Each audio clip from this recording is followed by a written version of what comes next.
Hi there. I'm often asked, should I leave my IRA to a trust? Or, Laura, do I need a trust? I think Ed Slott said it best when he said, when do you need a trust? When you don't trust. So, the biggest reason to have a trust would be when you are seeking control.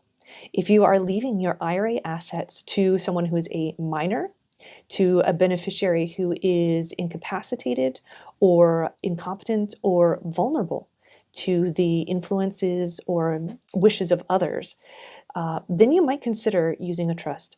Also, if you are seeking protection, perhaps for your assets, this is sometimes the case in second marriages, where you want to make sure that the IRA assets go to your second spouse, but then maybe not to the children from another family, or various family dynamics that are incorporated with second marriages. That could be a reason to use a trust as well. So, a trust might be appropriate if you are looking for control in the way that the money goes to the beneficiaries, the people that you want it to go to. A trust would not be the way to go if what you're mainly seeking is tax reasons. So sometimes people mistakenly think that they could use a trust to avoid taxes or have an advantageous tax situation. This couldn't be further from the truth. Again, with Ed Slott, he recently pointed out the difference between individual tax rates and trust tax rates, and it's pretty significant. In 2024, trust tax rates, if the income in the trust is over $15,200, which is not that much, guys, that is taxed at the rate of 37%.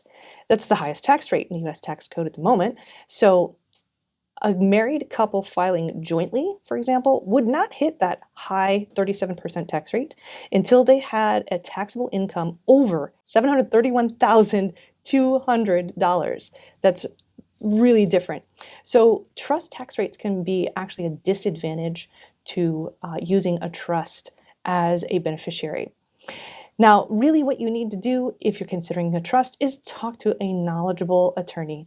I am not an attorney. I'm not making a recommendation here. There are just some things to think about before you even approach an attorney. What are your goals that you are seeking to accomplish? And is a trust even going to help you do that?